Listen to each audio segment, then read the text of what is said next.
Welcome to Coffee with Clover. I'm your host, Clover Sterling. Thanks for joining us today. My first guest is Board Chairman of Wounded Warriors Canada. I'm happy to introduce Mr. Richard Martin.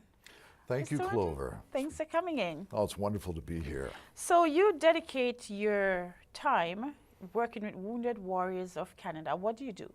Well, we're a national charity, coast to coast to coast, and what we focus on are our Canadian military servicemen and women.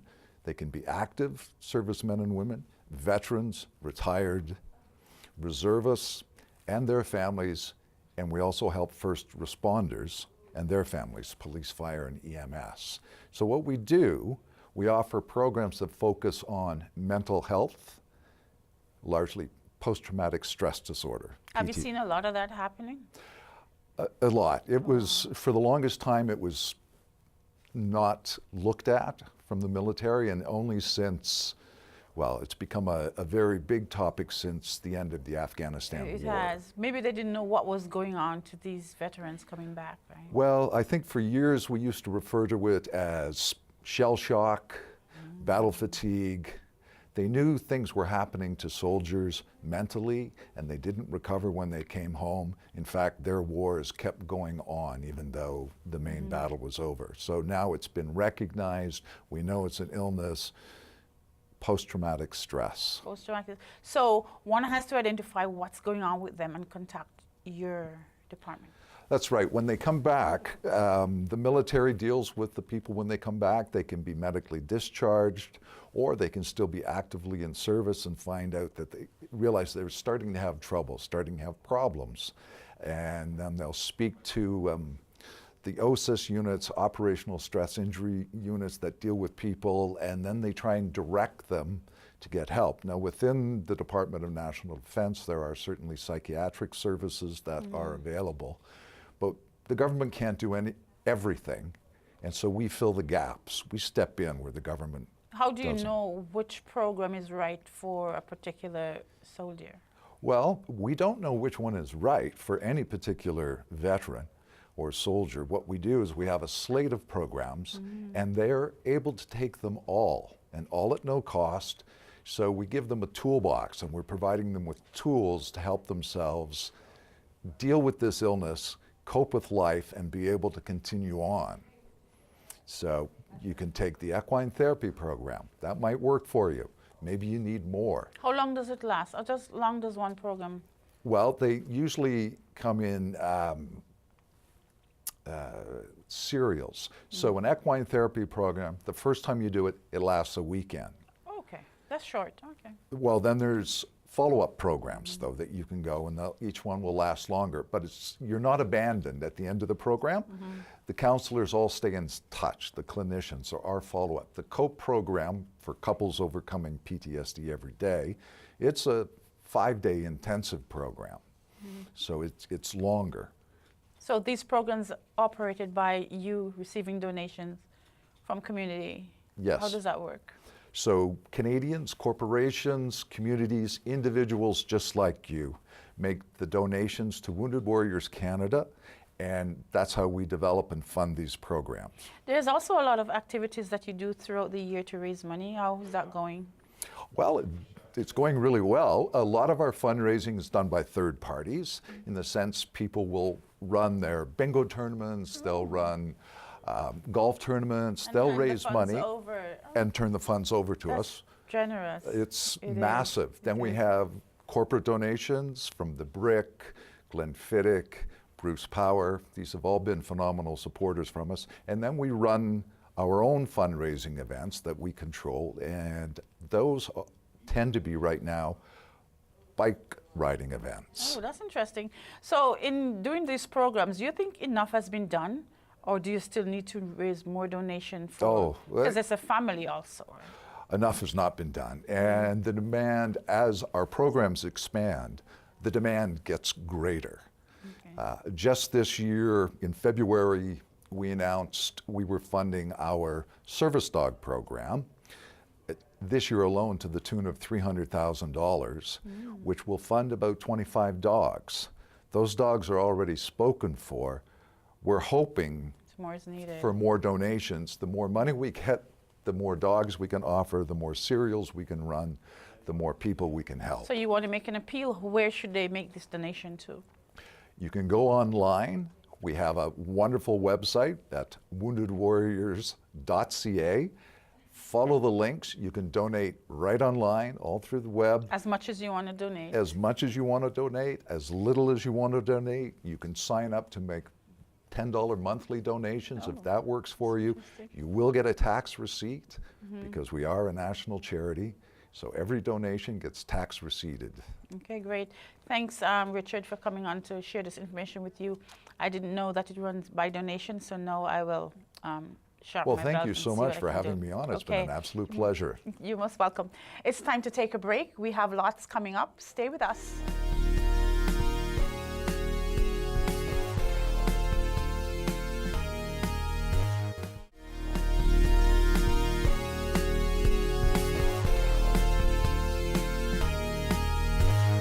Welcome back to Coffee with Clover. I have a very exciting guest for you. She's a four-way amputee and has exceeded all the odds. When others say no, she's always a yes. Please help me welcome the unstoppable Tracey Schmitt. Oh, Clover. Tracey, welcome to the show. It's good to have you. It's great to be here. What a fun intro. She always says yes. No, definitely. Don't you? Over the years, you've grown up and you've been faced with obstacles and you've never said no. No. When did you actually have the courage to start saying yes to everything that came up against you? I mean, I don't know that it was, I mean, there's courage there, right? But courage isn't the way, it took me many years for me to figure out that courage was doing it in spite of the fear. I used to think that courage was these people did it without any fear. So I would say, well, no, I'm still a little afraid, but you know, you do it anyway. And that's what is actually the true definition of courage, is you do it anyway. Definitely. So I was just a little girl on a front lawn that wanted to go play, right? Those kids over there, they're playing. And so how do I get there? So I had to figure it out. And so without my legs on, I had to, oh, there's a skateboard. Maybe I can bum scoot over there to play. And so it wasn't heroic. It was just, I wanted to play. I wanted to join in. Tell me about when you were 5 years old and your teacher thought you couldn't do it. I know. Would you Isn't surprise you them? love that? Yeah. That's it. Well, you know, when I was in school, it was just 1 or 2 years before they had educational assistants and personal support workers. So when I got there with all my neighborhood friends, the school was in a panic because they thought, how is this one teacher with 30 kids going to manage a four-way amputee, no hands, no feet? And you were born this way. I was born this way. Right. They don't know why. But I get it. Like, I'm a teacher too. Kids are really busy that first day of school in kindergarten, and there was 30 of them. Wow. So, and they've all were told that they had to tie their shoelaces and be independent in the washroom before they start. So the principal was telling my mom that because the administration told him, Tracey can't go to this school. And so what's really great that my mom taught me, that this has been true at Uber and Air Canada and Shoppers Drug Mart and Home Depot and Royal LePage, wherever I am, whoever I'm supporting, is instead of when people say no and oh, they just mean no. They don't know, K-N-O-W. Okay. So Got it. she just asked a question. She's like, okay, I'm going to figure out what this guy doesn't know. She didn't get mama Right. bear. She didn't get defensive. What do you mean my little girl can't go here? How did you feel though? My heart dropped. Oh, okay. I was really disappointed. I'm like, what do you mean I can't go here? So my mom said, how come? And so he said, well, because she's got to be able to tie her shoelaces, go to the washroom by herself. And so my mom knew in her head, I could do that. But she knew that they would probably underestimate me being able to do that. They And would it just finally think, happened, you said, where you were delayed in going for break. yes. And so my mom told me, she'll help my shoulders. It's really important. You get outside for recess. Nobody left behind. So the principal, he runs outside to see if I made it outside. You weren't there. I wasn't there. And why was that? So he ran inside to ask the same question of my teacher. And the teacher said, I was so busy tying everybody else's shoelaces so that I didn't get through to recess. Oh, so they were able-bodied and you were helping them. That's amazing. And so how come the only girl with no hands was the only one required to tie shoelaces? And regardless of what's happening, you exceeded the odds. You have great accomplishments. You studied. So you are now a teacher, right? I did. I grew up to be a teacher. Okay. And nobody underestimated, right? I learned that day, whatever anybody says, no matter how much sense it makes, right? And we're women. Sometimes we feel like not being a CEO of a company, or sometimes you're black, or sometimes you're tall, or sometimes you're a different religion. But you can do it all. You're strong inside. We can do anything. Yeah. Whatever the standard operating procedure or whatever makes sense, you just do it anyway. You're quite a force to reckon with. When I see your energy and the things that you say yes to, and I reflect on things that I would have said no to, and I'm able-bodied, it makes me feel guilty now. Oh, I don't want to make you feel guilty. Not everybody's got to climb a mountain or definitely. captain a tall ship or jump out of a plane. Or What would you say to others out there who think they can't make it? if I can do it, you can do it. Right? No excuses. And the bonus to no excuses is no limits. And as a result of your Four-way your amputee. four-way amputee, you've put it all into your book. I did. Unstoppable You. Okay. And it's free. Anybody can have Anybody a copy. can have a How can they get in touch with you to get a copy? They go to unstoppableyoubook.ca, unstoppableyoubook.ca, and if they share their email, I'll send them a free download of the book. And it's a bit of a self-help book. It's a coaching book. Okay. Why did you add Unstoppable to your name? I didn't add it. The world added it. Oh. When I was in kindergarten, because I got everybody out for recess, they called me Unstoppable Tracey. And then when I went sailing, and then the first one on the dock and the last one off the dock, they said, oh, Unstoppable Tracey. And then I go skiing, and I did this run. I was supposed to turn onto the easy run, and I didn't. I went straight, and I ended up skiing a run called Oh My Goodness. Oh. Double black diamond, big moguls. Okay. And so everybody called me Unstoppable Tracey. So wherever I go, I end up getting nicknamed Unstoppable Unstoppable Tracey. Tracey. So I finally decided to embrace it. But I don't want to be Unstoppable Tracey. I want the world to be Unstoppable World, Unstoppable You. Okay. And we can all do it, We can right? all do it. If We you do it, anyone can do it. Yes. Yes. Just have to tell yourself that you can, because nothing Yes. stopped you, right? That's And right. here you are today. 50% of it, halfway there, is knowing that you can. Tracey, I just want to thank you for coming on. You're so vibrant. And just to share with the world what you've gone through and the courage that you have, that if you can do it, anyone can do it. If Tracey can do it, you all can do it. Let nothing stop you. Nothing. Thank you for being here. Oh, thank Okay. you. It's time for a short break. Don't go away. We have more coming up. We'll be right back.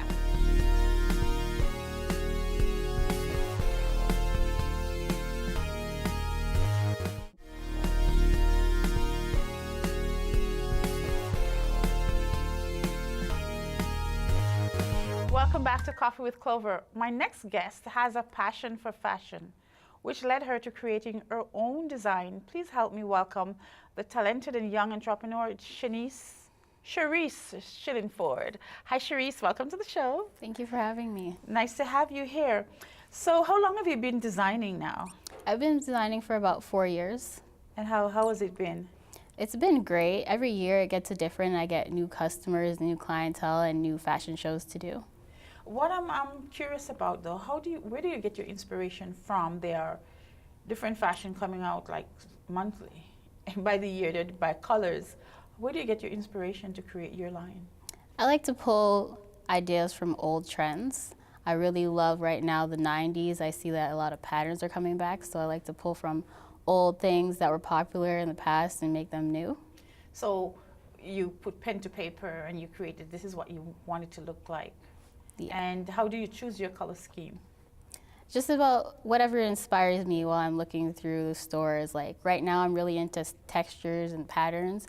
I made this blazer for this show today. That's great. And I really liked the floral print. It stood out to me, and I just really like metallics and patterns right now. So are you keen in the type of fabric that you choose to put your pieces? I like stretchy fabrics. They're easier to work with, but I'm not really too particular. If something calls out to me, I'll work with it.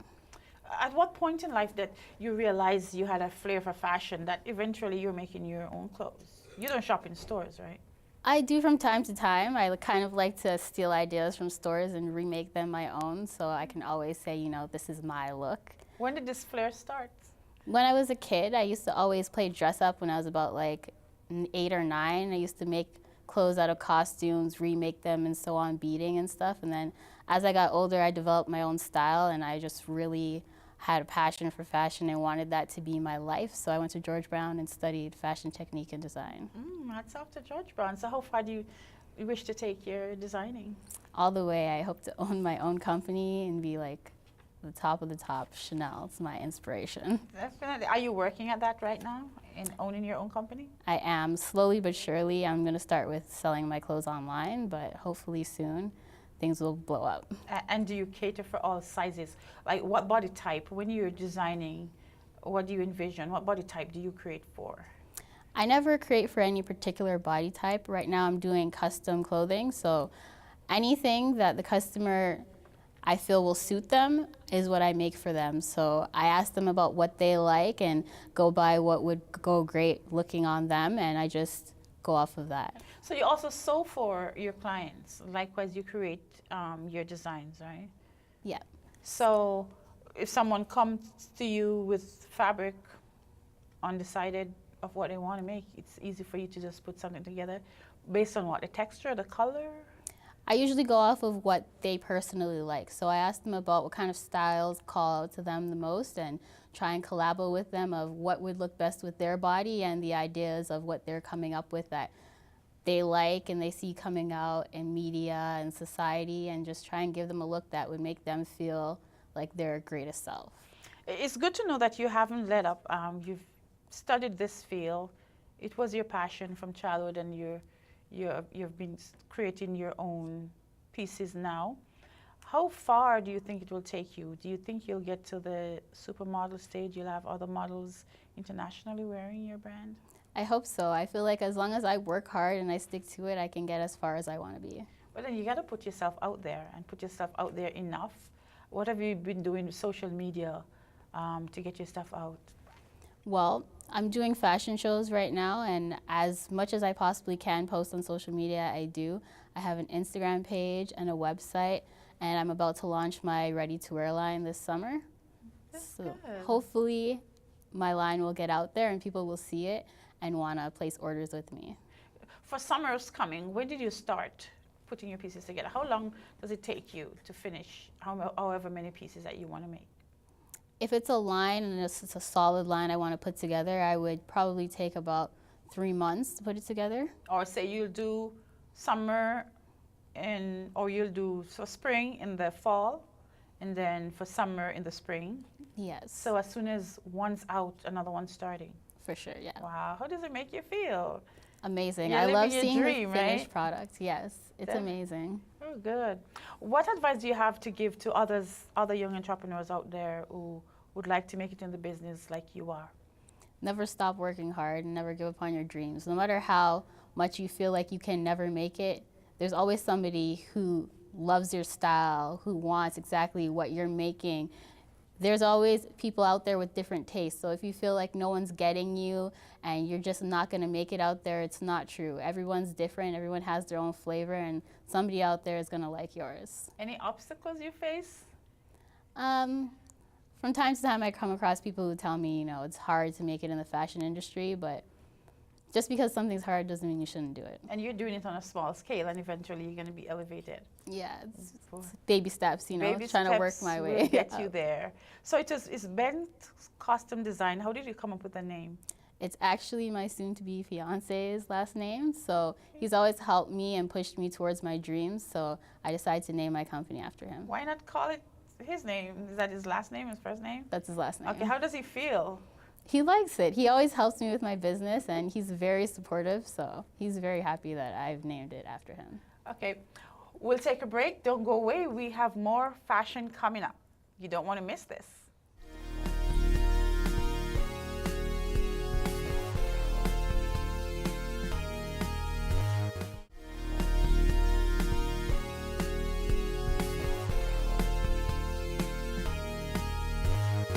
Welcome back. We're exploring fashion with designer Shrice Shillingford. Sharice, so for what are some of the pieces that we're about to see now? My first model, Lena, is wearing a tracksuit. It's a floral print with a black base background, and it's just a regular And what tracksuit. season is that designed for? It could be for fall or winter, not so much summer. It's a thick material. Is it warm enough to go without an underpiece? In the fall it is, yeah. And it has a hoodie. I like the patterns that's on it. That these are more metallic. Why did you choose to use such a rich fabric? It's a rich fabric. It looks nice. I chose to use it because it stands out. There's also a bit of stretch in it, and it's very sturdy, so it was easy to work with. So this is for the gym or to go jogging. It seems as if it can be worn. You can wear it jogging to the mall, anywhere you want, you know, chilling with friends. It's a nice comfy tracksuit. And you recommend the jacket goes with another bottom? It can go with another bottom. You can mix and match, or you could wear them together. Okay. All right. I love the fabric. It's rich, and it's stretchy, as you said. Yes. Great stuff. Okay. What next are we about to see? My next model, Caitlin's wearing a swimsuit made of the same metallic fabric. Okay, so you can go And she's to wearing any length with the same fabric, making whatever you want to make. Yeah. Okay, She's so also wearing a see-through cover-up. It ties in the front, and it's see-through in the back and studded at the top. and this cover up is your design. Yeah. This is romantic. The cover I love up this. I and the love the swimsuit. cover up. Yes. Oh, great stuff. So the same suit. This can go in water. If the bleach, if you're in the pool and it's affected by bleach, did you do a test or anything? Because it's metallic and it's stretchy, the fabric is actually very versatile, so it wouldn't fade. Okay, good. I love that. Great stuff. And Thank what you. can we expect from your next model? My next model is wearing a black sparkly party dress.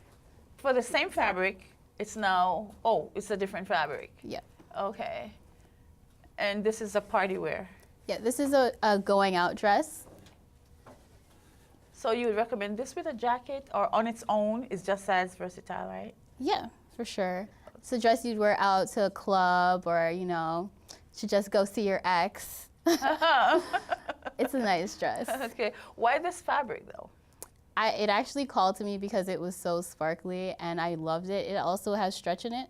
So did you design the dress or you went searching for fabric and then you think this fabric could create this in your head? I actually purchased that fabric to make a blazer and it didn't work out. I didn't have enough time to put it together. So it actually just inspired me at the time, and I was just like, you know what? This looks like a good party fabric. So I made a nice party dress. It has a little stretch. It has a lot of sheen. Yeah. It's like more for the lights. Yes. Okay, great stuff. That's very good. What's your next model? My next model is Jenna. She's wearing a cocktail dress made of the same metallic fabric. The same fabric. It's more of a conservative dress. And this one can also It be worn with crisscrosses in the back. or without a jacket too, right? Yes. Yeah. For any particular, you dress it up depending on the occasion. with Yeah, a you jacket. could dress it up, dress it down. You could wear it with a blazer or just, you know, a cardigan. Why did you see the need to make a dress? A dress From like the same this one? fabric, yeah. Oh, just to show that the fabric is versatile and it can be worn in a swimsuit, it could be worn in a tracksuit, or it could be worn out as a dress, you know. You should never let a fabric hold you back and say, okay, it's only for this one thing. It's similar to the one you're wearing, just that it's in different color, isn't it? Yep. Oh, wonderful. Only 2 colors, right? Yeah, it's just Wow. gold and silver. Okay. Great, looking good. Thank you. How do you feel to see your handiwork Very good, actually. Being I love displayed seeing it on people, on your and models? I actually really love to see their reaction and how they feel about the things I've created. Okay. For the most part, when I have models put on my outfits, they're always like, oh my God, this is cute. I love that feeling of having someone else appreciate my designs. Definitely. We'd like to see the models again. You can all just walk out. We could take another look. And where can your pieces be found? Currently, you can get anything from me on Bent Custom Designs, or you can check out my website. It's shopbent.com. And how often do you do the fashion shows so you can display what you're creating? I do at least one a year. This year I'm doing two. I'm doing a charity event as well. One's on June 10th. It's called Rip the Runway, and the other one is for a sick camp. It's on June the 10th. One's June the 9th, sorry, one's June the 10th. If you could all just make a twirl in the middle so we take a final look. You can go out and get bent custom designs. Rich tones, rich fabric, warm fabric for this time of year. Yes, they're very nice. Wonderful. Okay, nice to have you. And that's it for today's show. Thank you for watching. Please join us again next time for coffee and great conversation. Catch you. Bye.